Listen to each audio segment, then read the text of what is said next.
name's Jez Smith and I'm the Animal Training Coordinator here at Colchester Zoo. And in the past few months I've been working on a project with an Amur Leopard. Now, the project first came about when our consultant veterinary officer, Dr. John Lewis, he approached us because he'd been working with leopards out in the Russian Far East, and some of the wild animals that caught up, they were doing routine medical checks on them. Something they noticed was that some of the animals had a heart murmur. We want to train the Amur leopards to have their hearts listened to, fully conscious, which might sound a rather strange thing to do. Now the background to this is, the Amur leopard is the most endangered large cat in the world. There is planned a reintroduction program for it which will supplement the wild numbers, but to do that we have to be very, very sure that we only release fit cats. Now, a substantial proportion of the captive Amur leopard and of the wild Amur leopard have murmurs in their heart murmurs. In other words, abnormal sounds when you listen to the heart. Now, some heart murmurs can be caused by rather sinister defects in the heart, such as a hole in the heart. Others can be caused by simple changing of the flow characteristics in the blood. That might be caused by anemia, for example. Or it can be caused by an anaesthetic. I rather suspect some of the heart murmurs we've heard in Amur leopards are actually caused by anaesthesia itself. So in order to determine whether that is the case or not, if we can train Amur leopards in captivity to have their hearts listened to without an anaesthetic, then we can compare the heart sounds with the same animal from the same animal when it's anaesthetised. And that will give us a very useful handle on what causes these heart murmurs. If the murmurs in the wild cats are very significant, we have a different strategy for dealing with that than if the murmurs in the wild cats were relatively trivial. We have examined some hearts in some detail now in captive cats, and most of the murmurs are not caused by serious problems. But the acid test, if we want to rule in or out anaesthesia as a cause of murmurs, must be listening to the cat conscious, and this is where Vicky comes in. Hi there, I'm Vicky Ledbrook. I work here at Colchester Zoo with Dender here, our male Amur leopard. We've been doing some very special training with him. We've trained him to actually listen, to present himself so we can listen to his heart with the stethoscope. And we've been training him for about 18 months now, but the new stuff we've started doing that we're going to show you on the DVD took us 3 months to do. Hopefully through watching it you'll pick up a few tips.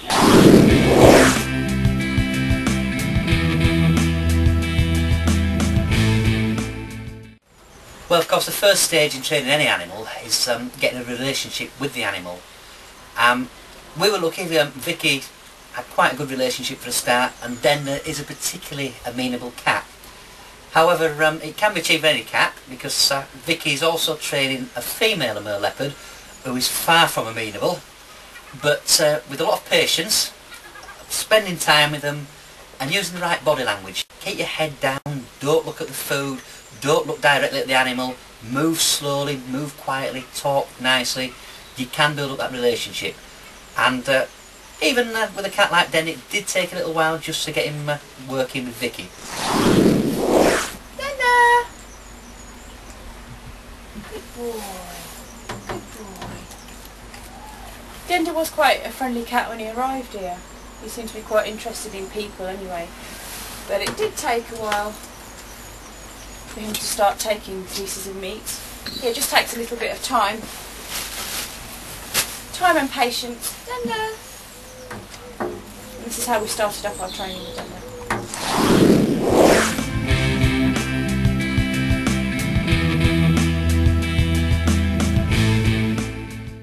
Now, once Vicky had established a relationship with Dender, the next stage was to put in the bridge. Now, we use a clicker, and it's basically a plastic sound box with a metal plate in that basically clicks. It doesn't have to be one of these. You can use something like a whistle, you can use a voice bridge such as good boy, good girl. But what the bridge does, it opens up a line of communication with your animal. It's basically a way of saying, yes, you did that right. It's a way of telling the animal that when it's done the right behaviour, done it what you want it to do, you give it a click, say, yep, that was right, and it also means that in a minute I'll give you some food. If you only ever use the reward, then you wouldn't be able to mark the exact time that the animal's done the correct behaviour. the clicker allows you to do that. The way to put the bridge in there is simply pair it with a reward. You pair it with, in this case, food. It could be some other animals, a tickle, it could be anything. But we used food as the reward. The click was paired with it, basically click, feed. The animal learns that that click means the reward is coming shortly, and then it knows that when it hears a click, it's a good thing. It'll work for that click, which in turn means food.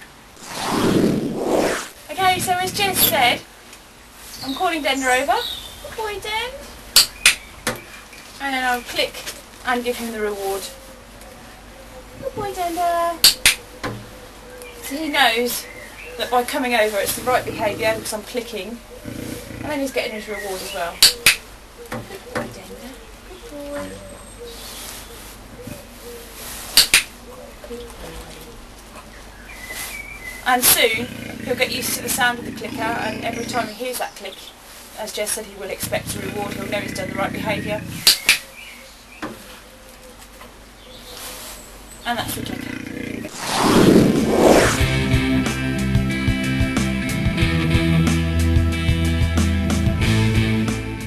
Once we've established the bridge with Dender, we move on to a bit of target training. Now the target in this case is simply a plastic ball mounted on the end of a plastic bit of electrical conduit. Great thing about this, it's easy to keep clean, give it a wipe, keep it nice and clean, particularly when you're dealing with things like meat. It needn't be something like this. You can use all sorts of targets. You could use your fist, you could use a cane with a bit of tape on the end. It doesn't have to be a set object. It's just something that the animal knows that when it touches it, then it can gain a reward. Now the idea behind targets, it's a way of leading an animal through a behaviour. It's almost like taking it by the hand and leading it somewhere. You can't grab it by the paw and take it for a walk, but what you can do is lead it using a target. The animal will follow that once it's been trained to do so. So Vicky's going to show you how we actually train Dender to touch and follow the target. Once the clicker was introduced then, we did introduce the target next. And what we hope the animals are going to do when we do introduce a target is touch it with their nose. Boy. It's a natural thing for them to do really. When you put the target up, they would normally touch it with their nose, you would hope, especially an inquisitive animal. And Dender do straight away. It's also very good if you want to move animals from one area to another. You get them to follow the target, so they will follow it through into another enclosure. You can bring them back again. It's another good use of the target.